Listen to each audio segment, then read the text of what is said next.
Ladies and gentlemen, you're listening to the best all sports podcast in Boston. Why? Why not? Watch out. Really? Oh. Here we go. This is the Duck Boat Report, your home for the biggest news Boston has another championship and the hottest takes About the accomplishment. Woo. in all of Boston sports.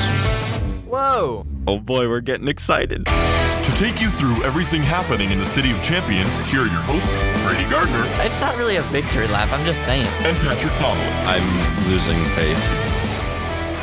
How's it going, everyone? And welcome to episode 8 of the Duck Boat Report. Here with Patrick Donnelly, I'm Brady Gardner. Patrick, how we doing? We're excited. It's NHL hockey season. It's the NHL hockey preview Duck Boat Report edition. Yes, special edition of the Duck Boat Report. You've all been waiting for it. Patrick, more than anyone else, time to talk some hockey because hockey is back. Patrick is feeling himself over there. He's excited. This is his favorite time of year, isn't it? It's the most wonderful time of the year. Oh, yes, it really is. And the Bruins start tonight. We got to be honest, the NHL season started last night. We just couldn't record. So we're coming back with the full preview today, acting like none of that ever happened because the Bruins it did season starts happen. tonight. I mean, but not a ton changed. No major injuries, so Nothing we can big. just get going. Get going. So Get going. we'll start the way we're going to do this here, by the way. We're going to start Boston Bruins. We're going to do Boston Bruins. half the show on them, and then we're going to transfer over NHL, talk about mostly Patrick's predictions because I don't know national hockey as well, but I've got a couple thoughts to chime in. So we're going to start Bruins here, Patrick. Your Bruins start the season against the Dallas Stars tonight at 8. What are you expecting from the Bruins this year? Well, we'll get to the Stars later. I swear he's a Stars fan now. What are we doing? Well, He's excited. I'm about very high on the Stars. Very. Well, biggest what are we concerned about? What do we expect? What do you expect? I'm not really sure to expect, to be totally honest with you. Me neither. I think It's tricky. I think tonight could go either way. I'm not going to put a ton of stock in it just because we saw what happened last year, 7-0 to the Capitals, and look what happened. But there's certainly going to be interesting things to watch, such as Carson Kuhlman at second line right wing, David Krejci because he's healthy, even though he hasn't practiced a whole lot. And we have our third line of Heinen, Coyle, Backus. Whoop, whoop. And then we have Brett Ritchie, obviously slotting in on the fourth line, and your top line's exactly what you expect. And then obviously Zdeno Chara, how he's going to be coming off the short offseason given his age. It's going to be interesting. and his jaw, but He should be okay. I don't know how much the jaw is really going to affect him. Yeah, that's right. The Bruins revenge tour begins today. Coming off the one of the teams that was playing the latest in the NHL last year into June, right? It was all the way into June for the Stanley Cup. June 12th. We're not going to remember that date, though. They went as late as they possibly could have, going 7 games against the St. Louis Blues, and of course falling, but we've covered that plenty, so we won't anymore. It's time for the Bruins to turn the page and move to 2019-2020, and so they're going to start things off tonight against Dallas, as I mentioned. Your morning rushes, Patrick kind of alluded to this a minute ago, but I'll do it again. Marchand, Bergeron, Pasternak, DeBrusk, Krejci, Kuhlman, Heinen, Coyle, Backus, Kuraly, Lindholm, Wagner, Chara, McAvoy, Krug, Carlo, Grzelcyk, Clifton, and then Rask above Halak. How you feel about that lineup, Patrick? I feel fine about it. I expected everything more or less. Yeah? I think as much as Anders Bjork impressed me, and as much as I think he should have been on the team, I by and large expected that he would start the year in Providence, just to get the legs under him and to get the confidence and play plenty of games in a row, get plenty of minutes, score a ton. So it's going to be interesting to see if Kuhlman can do it for a full season or at least an extended period of time on Krejci's right. Same thing with Backus. He had a great preseason, obviously. A guy. But it's, again, going to be interesting. Can he still play every night? Because really the Bruins found his best work came when he was coming out of a few games rest last season. So that'll be interesting to watch. And then obviously seeing how Brett Ritchie does. Right wing's just the biggest. Is Ritchie going to be in tonight? Ritchie is in on the fourth line. You sure? Because morning rushes, he wasn't out there. Can you read me the fourth line again? Kuraly, Lindholm, Wagner. Oh, that makes sense. Sorry. Were you expecting Ritchie? I kind of just zoned out. Yeah, I was expecting Ritchie. Okay. But Lindholm. It's really Lindholm, Ritchie, whatever. Same guy? Yeah, Lindholm's more of the Joakim Nordstrom checking type of player he's under the radar, is not going to wow you, but he just does the little stuff that you need the fourth line to do. Yeah. And Ritchie is more of the big power forward, back his type. Yeah, so Nordstrom is really the only guy you're missing from this. He is on IR. They placed him there. For how long? I wouldn't say long. He began skating again, but he is sporting the red non-contact sweater, so I would not be too worried about it. Yeah.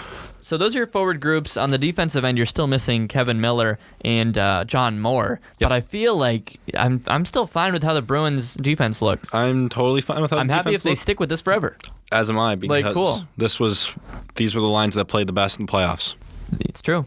Clifton really impressed me last year. I wasn't a big Clifton guy, and then down the stretch, you wrote him off from day one. I just wasn't a big fan. And then he was extremely impressive in the playoffs. He was, and so he won me over, I gotta say. Vakanainen again misses the opening night roster, so that's a big... I'm not overly surprised, but you gotta wonder... At what point? No, it's not really his end, I don't think. Ooh. I mean, so my thing is we're getting to the point where you'd rather them be overseason than underseason. Yes. And you don't really want to take the chance that they come up and get pantsed in the game, and there goes the confidence, and everything's just gone. True.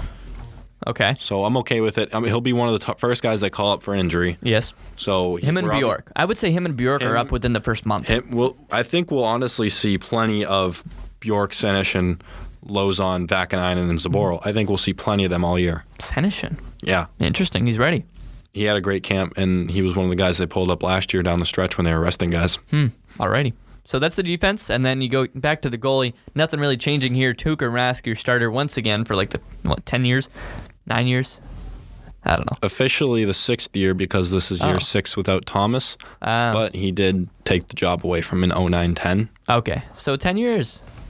And then he lost it for the And he Stanley lost Cup. in 11 and 12. And Well, whatever. Tuukka Rask is still in net, no surprise. And Yaroslav Halak is also there, and I feel like that was kind of the secret weapon to figuring out the goaltender situation for the most part last year. So good to see Halak back there. I'll put my pessimist hat on for a second. Ooh. I think goaltending may be a bit of a question mark this year. Ooh. Well, because Rask coming off the short summer and he would just put everything on the line in the playoffs. So I think they might have to turn to a lock a little more early on. Fair enough. Tuukka's obviously going to take the lion's share, but I think we'll see a pretty fairly split where Tuukka will be in the mid-40s and Halak in the mid-30s as far as starts go. Fine with that. Halak looked good in preseason. He did. It's preseason. I'm a show-me type of guy right now with Yaroslav Halak because his knock on him his entire career has been consistency. He was an all-star 1 year with the Islanders, and the next, it was either the year after or 2 years from that, he was waived. Yeah. So show me again. All right, so that's your opening night roster, and we've talked about some of the guys who look like they'll be joining quickly. So those are your Bruins for now. Patrick, what's your confidence level, and what are you thinking for the end point for this team? What is a reasonable place that they will end up? Well, I don't think there's any reason other than they played a lot of hockey last year. I think that's the only reason where you can maybe write them out of making another run at it. So I've had a little bit of a reason kind of coming for me. Last year, maybe I won't take too long on this here, but last year you were able to go out and get Marcus Johansson for picks, wasn't it? A second and a fifth. Okay, so you were able to add the cap. You're not going to be able to add a solid piece with the cap space that you have right now. So the roster that you have now is kind of the roster that you're going to have unless you really shake things up. Isn't that true? You can't just trade away picks for some guy now because you don't have the space. I tend to disagree because you can I don't know about easily, but I mean there might be a team out there in the market for Kevin Miller because he's got 1 year left. So you could just trade him to a playoff contender out west. What's his contract? He's got 1 year left. Two and a half, 2 1/4. Okay, so that gets a little bit of space. And then you also have, John Moore, or I don't want to say anything really about Torrey Krug, but if things don't go the way you anticipate and things go south with the contract extension, you could do that. You could say the same for Charlie Coyle. I'm not Don't even touch him. I'm not even saying that it's likely that those two get moved, but I think your top guys to still be moved remain more Backes and Miller. So whether it comes to this summer, Don Sweeney's going to have to make some hard hard decisions. For sure. Because what do you do with Grzelcyk? What if Chara goes again? What if you extend Coyle, what does that mean for David Krejci? Right. Because he has 2 years left, and you'd be going into next season with him 1 year left. Yeah. I feel like this all just boils down to it's a major win now year for the Bruins. Absolutely. I said this last show where I got a little emotional about Tuukka or 2 shows ago. Yeah. It's realistically this year, maybe next year with this Barely. core. I'd say this year, and that's it. Well, I've heard a lot of people say 2 years, but That means you're resigning Krug. I'd like to see what happens next summer before I say 2 years. You got a lot of guys coming off the books next year. You're going to have a lot of cap space to work with. You have like $29 million. That's to crazy. Work with. But you also have DeBrusk. You have Mac Grzelcyk. You have Coyle. You need to decide what you're doing with Krejci. You're going to have Rask for that year. You need to decide what you're doing with Krug. I think it's going to be a mess. This is the year. 2019-20, you have to go for it. It's true. I don't know if it's going to be a mess. Well, they got a lot to deal with. So that's why I'm saying this year, you have all the pieces here this year. Go get it this year. And I know it's impossible to say that in hockey. There are so few teams that repeat. But they got to go all the way. Okay. So there's reason to believe. I like it. My thing is, so say you can't go out and get that deadline edition. You could entertain Charlie Coyle on Krejci's right, and you move Danton Heinen to center, and you just load up with the young talent on the third line. Unless Jack Studnicka comes, or Studnicka, I don't know, whatever. Okay. Craig Button calls him Studnicka. Nice. I think it's Studnicka. Maybe he's knocking at the door, and he's a mid-season call-up and doesn't look back. We don't know. Yeah, there are a lot of kids who could develop into something by mid-season. And maybe that's your acquisition. Deadline additions from within. That's very possible. Internal. Always seems like a cop-out answer, but it could be the case. But you mentioned all those younger guys who could make the leap, and that, too, makes me think, like, this is the year because this is the core this year. Who's to say that, you're not going to have, like, Studnicka pushing for a spot next year and, back in Heinen wanting to get in and Bjork there. And it feels like there are a lot of guys who this time next year could very well have earned themselves a spot, and which might take the quality down a little bit and lose some of this veteran experience. That's why it feels so much like this is the year that you gotta win it. Maybe that's the impatient Boston sports fan in me. I don't know. It probably is. Well, feels like I'm making you come around over there. No, I still want to give them a maybe, a more than likely that it's 2 years. Yeah. So what are you aiming for? But it's for sure this year. That's what you're aiming for? You have to. Okay. I think you have to within the next 2 years. That's still, sitting on the fence. Oh my gosh. I'm not saying What do you want me everything. to say? I've said it 3 times already. Like it's more than likely a 2-year window, definitely this year. Yes. You got to go for it. There's really not much else to it. Next year just hinges on the off season. Right. So we'll see. It's a big, big year for the Bruins. Who knows how long, Bergeron's going to get to play next to Marchand and Pasternak. Who knows how much longer Krejci's around. Well, no one on this planet, not even let alone the city of Boston or in the Bruins organization, is ready for when Patrice Bergeron starts to decline. No one is prepared. No one. It's going to be the apocalypse. The roster is not prepared. The Bruins are not prepared. We as fans are not prepared for whenever it may happen that it's inevitable. Scary. That Patrice Bergeron begins to decline. Yeah. That's a scary thought. You never know how long, Chara's going to be around. Is this the year that he calls it quits? Rask even, if they give up on Tuukka Rask, which sounds crazy again, but if he, struggles down the stretch or something, maybe they move on. Maybe they say, Kyle Kaiser's figure it out. Who knows? Maybe that's still a few years away. Sorry, on Kaiser. But I'm just saying, like, this is the core that we have wanted to win for so long, it feels like. And this might be one of your last chances to do it. Realistically, scary, but true. So the Bruins got to go get it, and hopefully they can start quick here. It's not going to be easy coming off the relatively short offseason, at least comparatively among the NHL. And with the amount of talent in the league. Correct. So let's get to that league, Patrick. And this is where I'll hand the reins over to you, because you know a whole lot more about it than I do. Well, do you want to team me up team by team by division? Oh, gladly. Well, we just talked Bruins, so let's go Atlantic. Patrick, who you got in the Atlantic? What's going to happen? Do you want me to give you how I think they're finishing? Yeah. I think it goes Tampa, Boston, Toronto, Florida, Montreal. He was ready to go. Buffalo, Detroit, Ottawa. So you have the Bruins pushing out the Leafs there again. Yes. Why?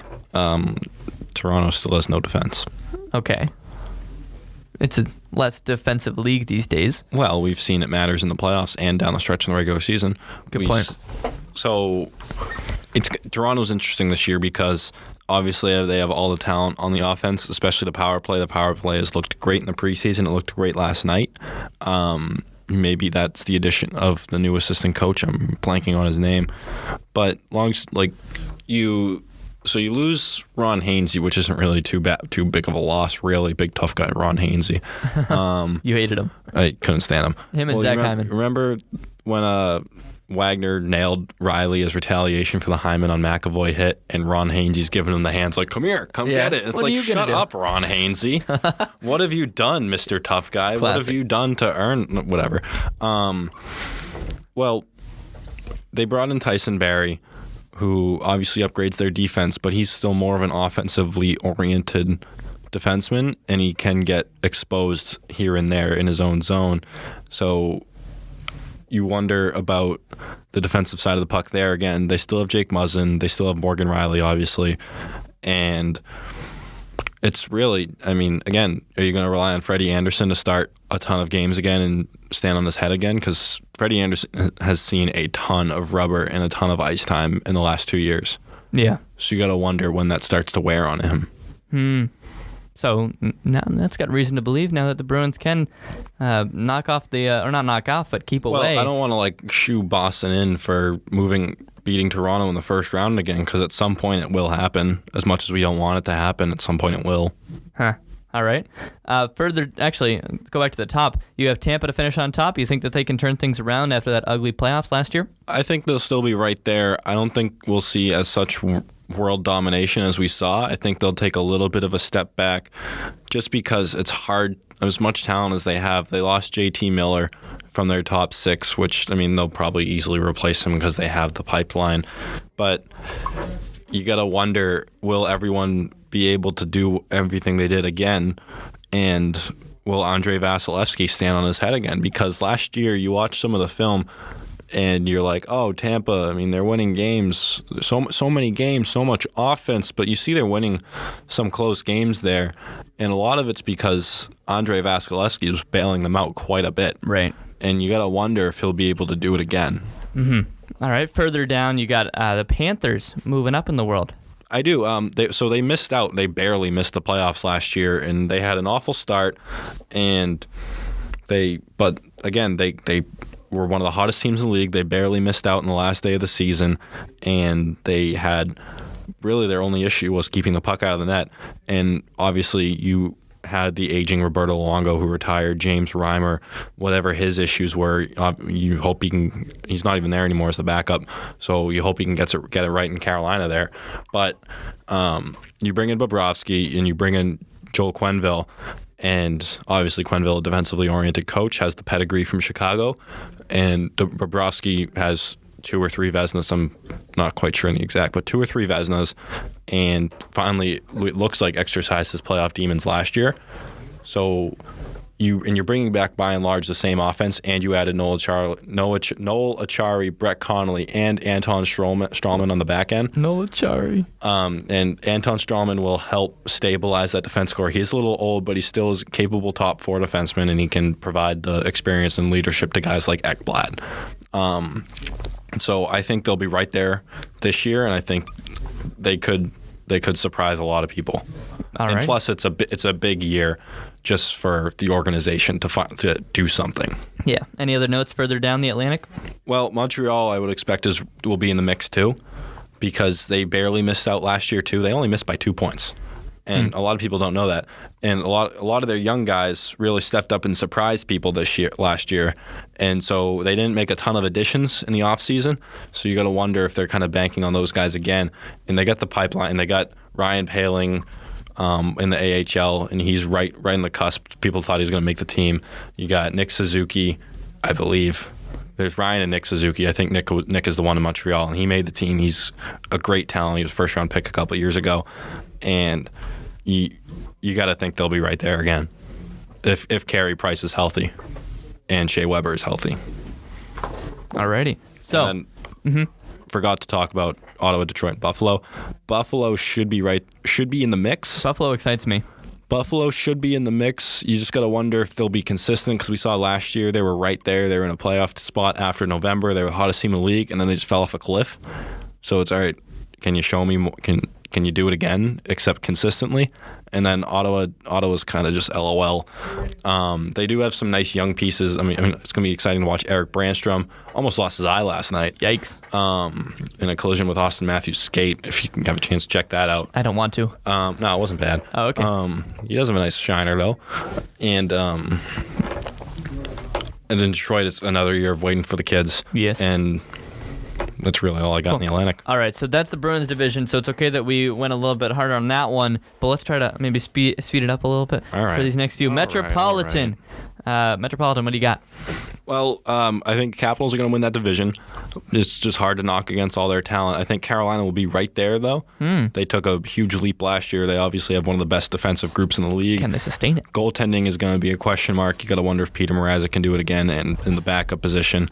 I don't remember if they still have McElhaney or if they even bought out Reimer, but you got to wonder. It's a little bit of a question mark. You got to see if they can do it again. And forwards, it's interesting to see who's going to be scoring the goals, because Niederreiter had a great year last year, but again, his career has been inconsistent, and it's a little bit of another question mark of where the goal is going to come from, because they have so many defensemen, and they have decent depth at forward, but not a lot of names that wow you. That's right. All right. Looking at the Rangers, they obviously brought in Artemi Panarin, Capo Caco, Adam Fox, and Jacob Trouba. So they're going to take a step this year. I don't know if I want to call them a playoff team yet, but they're going to be exciting to watch with all that young talent. Same thing with New Jersey with Hughes and Subban and Nikita Gusev. They're going to be a real exciting team to watch. They're obviously going to take a step, but you got to wonder if it's enough to get them to the playoffs. And then the Islanders, I think, should be a high-flying team once again, especially with Matt Barzal. They should be in the playoff mix. And Pittsburgh's a little bit of a question mark for me, just because they were embarrassed last year in the playoffs. So you're going to wonder if that's motivation enough. But I don't know about the depth and the defense depth, because Chris Letang's been made of glass lately, and Matt Murray is also in net is made of glass and was inconsistent last year. Right. So a lot of things have to go right for Pittsburgh to be there, but they definitely have the talent to get to the dance. And then Philly, I think Philly should be in the mix too. It's a lot of teams in the East that can be in the playoff conversation this year. Right, and I think a lot of it depends on those younger teams, and that will be exciting to watch with the Devils, Rangers, and Flyers all kind of depending on some of these young players. Jack Hughes, Capo Caco, that's the order, right? Yep. First name Capo? I always get this confused. And then Carter Hart over in Philly, the goalie. Carter Hart needs to do it again. He does. So we'll see if those three teams can make it. I'm picking that at least one of them will make the playoffs. Probably just one. I think out of those three teams, it's the Flyers. Oh, I thought it was the Devils. Interesting. Okay, moving forward. Central over in the West. The Central is a buzzsaw. Yes. There is just no two ways about it. There are 5 teams in that division that could realistically win the Cup. I've said that before. Smallest division, most Cup contenders. Yeah, you're obviously starting with Chicago or St. Louis, the defending Cup champs. Don't get me started. They added Justin Falk. They lost Joel Edmondson. But Justin Falk is a huge offensive addition on the back end. He can get exposed a little bit like Tyson Barrie in his own end. But nonetheless, a great right now help for the Blues. We'll see how that deal works out down the road. I think Carolina pants them long term. But the Blues should be right there again. You got to wonder if Jordan Binnington can do it again. That's a little bit really the only question mark. But then you move on to the Jets. They got Line A and Kyle Connor done. And they are missing Dustin Byfuglien right now as he contemplates his future. But if he comes back, that should be a huge help to that defense group that lost Jacob Trouba, obviously. But Josh Morrissey's still there. They still got great goaltending in Connor Hellebuyck. So obviously Winnipeg going to be right in the mix. Then you got Nashville with their they had the worst power play in the league last year. I don't know how, but you got to wonder that'll be much improved this year. And again, really a question mark with the net where Pekka Rinne is getting older, but you also have Jussi Saros there, so I'm not too worried about it. But again, Nashville's got to get going here on being serious about contending, or at least capitalizing on their window, or else they're gonna have to start selling some parts down the road. And then we get to the Colorado Avalanche, who I think have my Hart Trophy favorite with Nathan MacKinnon.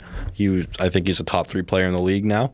And obviously they have my Calder Trophy favorite in Cale Makar, who we've seen can just absolutely take over games. At the college level. We saw him take over games at time in the NHL playoffs, especially when he's paired with Samuel Girard. And I believe that will be their pair this year. Ooh. Just 2 incredibly skilled young defensemen. So that's going to be real exciting to watch. And then obviously the Avalanche's big line with McKinnon, Landeskog, and Rantanen. They got Rantanen done, so they have the high-powered offense there. They added Nazem Kadri, and you got to think that'll help their depth, and they made a little more depth additions because that was the biggest thing that hampered them last year when they fell off the cliff a little bit after their hot start, was they had no depth. And then Philip Grubauer is a little bit of a question mark in net, but he looks like he's earned the starting position. And then moving into Dallas, I'm just going to keep going here, I guess. Sure. Dallas is one of my favorites this year. I think Miro Heiskanen entering his second year. I think down the road he could win more than at least 2 Norris trophies for best defenseman. Him and John Klingberg is just an unbelievable pairing. John Klingberg is one of my favorites for the Norris this year. Ben Bishop is my favorite for the Vezina this year. Just him and Anton Hudobin have one of the best tandems in the league. And obviously you can't count out the offense with Tyler Seguin, Jamie Benn, Alex Radulov, and you move down the line with Rupe Hintz and what have you. There we go. Stars talk. He loves it. Yeah, I mean, we kind of teed it up that I'd be slobbering over the Stars this episode, but not really. I got it out of the way quickly. Sure. But I'm super high on the Stars. I think they're going to be a great team. They added Joe Pavelski and Corey Perry. Yeah. And that's going to be huge. I think they're going to be great. That's going to be big for that team. They're good on every level. Yeah. Yeah. So, all right, last division, Pacific. Well, last 2 teams in the Metro or Central. Sorry. Minnesota, they're the oldest team in the league. The Matt Zuccarello signing is a little bit of a head scratcher, and Parise and Suter are declining. But I mean, if the Wild get hot, I mean, I guess they could make some noise. But I'm expecting them to finish last in the division. And Chicago should be improved from last year. They did end up getting super hot down the stretch, but I think it'll be another little bit of a build year for them, and they'll be in the conversation next year, where they have all that infusion of young talent between Dylan Strome and Alex DeBrincat, and they really clicked together last year, and you still have Kane and Taves. Okay. The Pacific, though, this is where it gets interesting, if it wasn't already. Oh, it was, though. Thanks. Thanks for the vote of confidence if people haven't turned off. No, that's okay. I'm learning a lot. Well, my favorite to win that division is San Jose. I think I picked San Jose. It's one of Calgary, San Jose, or Vegas is going to win that division. Those are obviously going to be, I think, the top 3 playoff finishers, with Arizona and Vancouver fighting for the wild card spot with those Central Division teams. But San Jose, they had that heartbreaking loss in the Western Finals last year, and they did lose Joe Pavelski, but they're obviously returning Erik Karlsson, Brent Burns, and Joe Thornton still cooking, and looks like it's his last contract. And Tomas Hertl and Logan Couture have really taken a step. So is Timo Meier. He might have one of the best contracts in the NHL. Same with Kevin Labanc, if he can do it again, betting on himself with that 1-year deal. Again, a lot of the question marks in the league come down to goaltending. I mean, Martin Jones was the laughingstock of the league last year and all of a sudden turned it around in playoffs. Obviously, there was a real shaky goal he gave up in the preseason against Vegas, but we will see with San Jose. Calgary, again, it's a question mark in goal, where you have David Rittich. When he's hot, he's so good, but he's kind of a bit of a firecracker where he can have the highs and lows emotionally and could fall off that cliff. And Cam Talbot, who is going to be in a tandem with Rittich, obviously sucked last year in Edmonton, so we're going to see if he can turn it around. But they got Brady Tkachuk done. They still have a great defense with Hanifin, Giordano, Brody, and Hamonic, and then up front, obviously, the gauntlet with Gaudreau, Monahan, Tkachuk, Backlund, and Frolik, and Lindholm they added last year, who was a great addition for that first line. So we'll see. Vancouver, I mean, when Jeff Marek on Sportsnet says this, and I think it's absolutely true, the NHL should have push notifications and a streaming service specifically for when Vancouver goes into overtime, because they will have Brock Besser, Elias Pettersson, and Quinn Hughes on the ice all at the same time. My gosh. And that will be a treat to watch. Vancouver, it's a matter of staying healthy, especially if you're Elias Pettersson and Brock Besser. We've seen Elias Pettersson miss a decent amount of games last year with injuries here and there, and Brock Besser was very much plagued by injuries last year, and he came out of concussion protocol just in time for the start of the season. So we'll see how that goes, but they should be right in the mix for the wild card spot. Edmonton, it's going to be a little bit of a step forward, I think, but not too much. But Ken Holland, so the biggest thing in Edmonton is changing the culture. And Ken Holland in one of his press conferences said, look, I didn't come here with this suitcase filled with this thing called culture. It's not going to be overnight. So it's going to be real interesting to see the dynamic there. But they brought in James Neal, who's a big boomer bust potential guy, but a lot of question marks in the back end and in net. They gave that big ticket to Mikko Koskinen for no reason. And Mike Smith is obviously very much streaky in the net.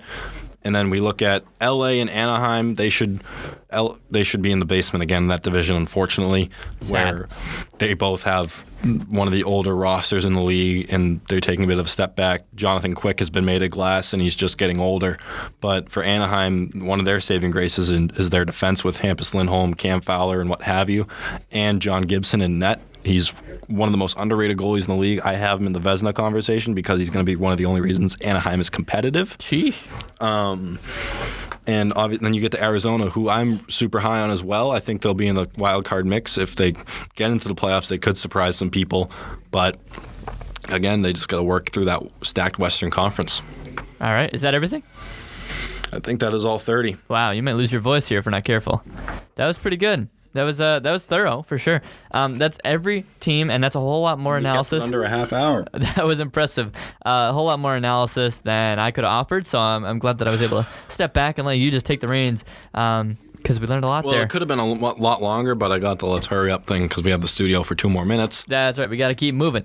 So the last thing, Patrick, and this is just purely because if this situation were to happen, we can draw back on this audio and say, hey, it happened. Who are you picking for the Stanley Cup Finals?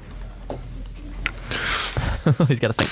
I'll tell you mine, and it's a very uninteresting one. I'm going Tampa Bay Lightning over the Dallas Stars. I think those are probably going to be the 2 best teams in both conferences, and I think the Lightning will have a little bit extra motivation once they get to the playoffs.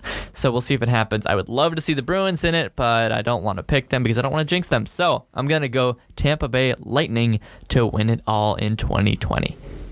Wow. Yeah, I know, it's boring. That's my outsider. Well, I don't want to say the Bruins either because I don't want to jinx them. But I'll have the Bruins in there. EA Sports Simulation had Bruins over Vegas in 6. They had another Boston-Toronto Game 7 in the first round at Toronto this time. Sheesh. I don't know if I could do that. But I think coming out of the West, it's got to be either. I think Colorado and Dallas are going to be 2 of the last teams in the West. Okay. I think it could honestly be either. I think we could see Boston over Winnipeg, Boston over Colorado, Boston over Dallas. But Boston will be in it. I think I want to pick Boston to win it. I like it. The only thing holding me back is the rest in the short summer and how teams usually fare post Stanley Cup run. Yeah, that's tricky. But we will see. We're definitely rooting for it. I guess I have to give you an actual prediction. Yes. So I'll say Bruins over Avalanche. Or Bruins over Stars. Jeez. I'll say Bruins over Avalanche in 6. High on the Avalanche. Interesting. Avs and Stars are going to be 2 of my favorite teams to watch without a rooting interest. Yeah. So it's going to be a great year in the NHL. It definitely will be. We are very excited for it. We've already started watching it last night, and we're going to get into the Bruins tonight. We are so ready for it. We're also ready for the college hockey season. Yeah, I'm not sure if I'm more excited to watch the Bruins or the Stars tonight. Oh, my gosh. He said it again. There we go. So hope you guys enjoyed this completely NHL-specific episode. Let us know if you liked the special edition or if you'd like us to just kind of keep it the same. We will be going back to the same classic structured episodes for our next one, but this was just all NHL for the occasion. In 2 weeks' time, we will hit you with an NBA edition. NBA will have some guests for it. With Ethan and David. Yes, that will be a good one. That's going to be a fun one. It will. So stay tuned for that. a lot of Wiggins Island shots thrown around. Hey, we do have some more inhabitants for Wiggins Island, though. No more. Eastman is no more Wanamaker fan club? Lonely. And the Brad Wanamaker fan club is growing. So yes. So we'll see. Stay tuned for that one. That'll be a lot of fun. But for now, get ready for hockey. It's going to be a great season. We hope you guys enjoyed this special preview episode of the hockey season, and we will see you for a normal episode next week.